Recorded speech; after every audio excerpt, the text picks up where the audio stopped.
Hey guys, today I'm going to talk about almonds, a good snack for weight loss. I'm going to go over 3 things that will really help explain this very well. So the first thing is we have to understand what is the actual difference between a healthy diet and a fat loss diet. They do have a little bit of difference. There is a little crossover, but I'm going to go over that first.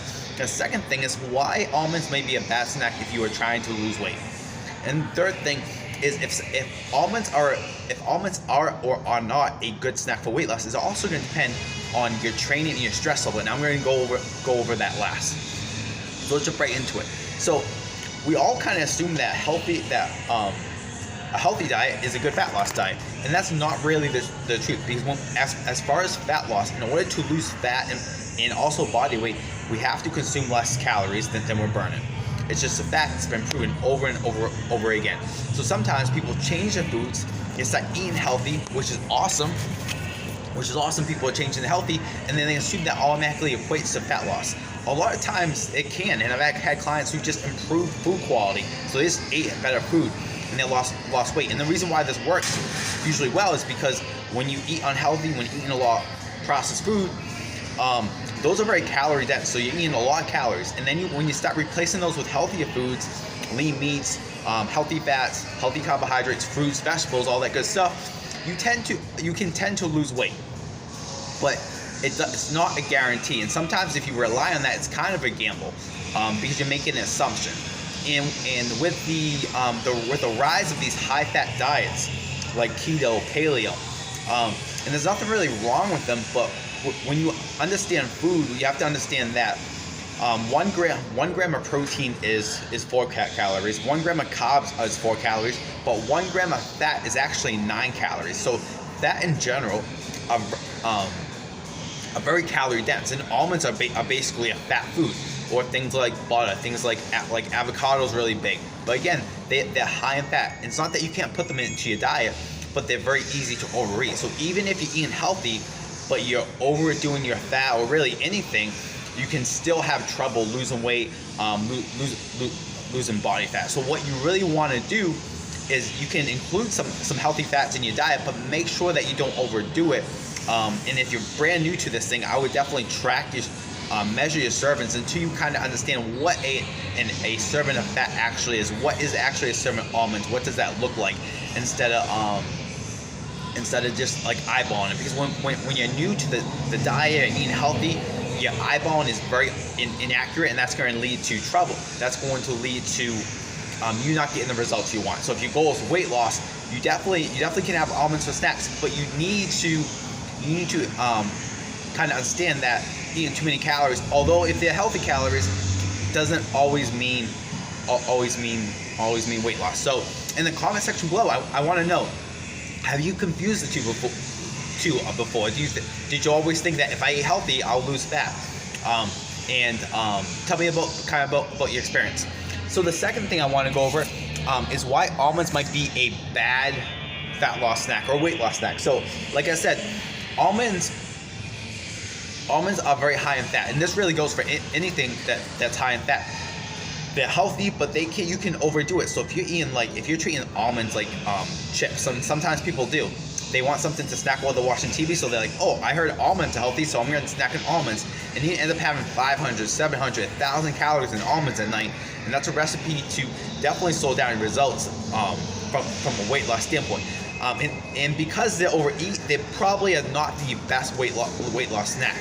A better weight loss snack would be things that are low in calories, that fill up. So maybe protein-based snacks like yogurts, cottage cheese, protein shakes, or pieces of veggies or fruits, even beef jerky. Those are probably the better option when we're talking about like a fat loss, weight loss snack. Just because they're so easy to overdo in calories. So if you are trying to lose weight, 2 things I would address. You really got to be diligent that you're not mindlessly snacking on them. You have to measure out, or you're probably gonna have a lot of trouble. Or 2, replace it for a lower calorie, more filling snack like fruit or protein-based snack, and that's going to help you a lot. Guys, if you like this video so far, I would love if you subscribe. I have over 100 videos on this channel. You can just hit the subscribe button, and you'll be the first to know when I upload new videos. Now, the third thing I want to talk about that's going to really kind of wrap this up is how you train and how much stress you have as far as your training and your diet goes. So if you're someone who actually trains a lot, especially more intense things, so me personally, I usually lift maybe 2 or 4 times a week. I do jiu-jitsu sometimes 6, even sometimes 9 times a week. So I train a ton. So that's a lot of stress on the body. Versus someone who maybe only trains 2 or 3 times a week. That's another certain amount of stress. But then we have to take in consideration mental stress or emotional stress. Are you a very high stress person? Like, for example, like if you're single and you don't really have kids, you're not in a relationship, maybe the stress is kind of low. You have a low stress job versus if you have a high stress job, you have 3 kids you have to take care of. You have a job that you hate. All these things play a role. So the higher stress you have, if that's physically from training a lot or mental because you just have a lot of like stress in your life, your body's going to require more carbohydrates. And when your body requires more carbohydrates, and you're trying to lose weight, something has to give. You can't usually have super high carbohydrates and super high fat. It doesn't work that way. So usually what you have to do, one has to be a little lower, the other one will be kind of higher. So in this case, if you're a very stressful person, you like to train a lot, your carbohydrates should be higher, so therefore your fat should be lower. So then you're not going to have as much room for these fat snacks because you're probably going to want them with meals. Hopefully that makes sense. Vice versa, say you don't train a lot and you're not very stressed and you don't need that many carbohydrates. So then you can probably go on a lower carbohydrate diet and a higher fat diet. So then you'll have more room to maybe snack on these fattier snacks like almonds and nuts and still see results. So again, the third thing is we have to eat based on our stress level, both physical stress from training and mental and just overall like kind of stress in general. And again, if our stress levels are high, our carbohydrates should be high if we want to be healthy.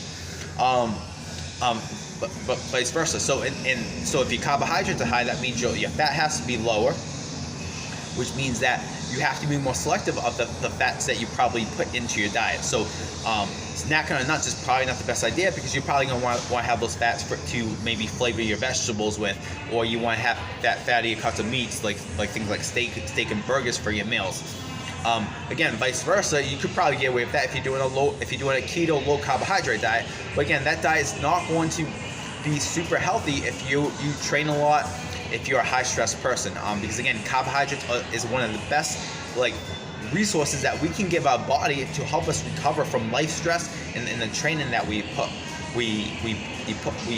on us.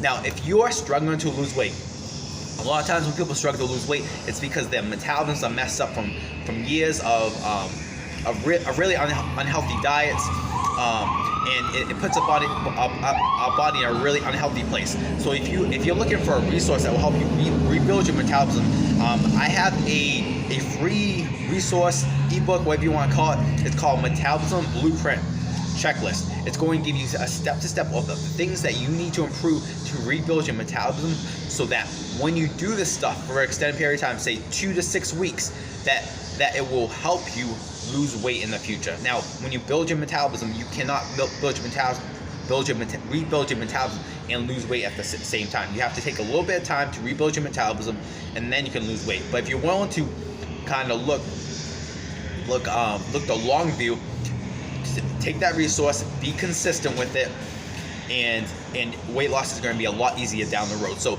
go down to the link, download it. If you have any questions, just reach out.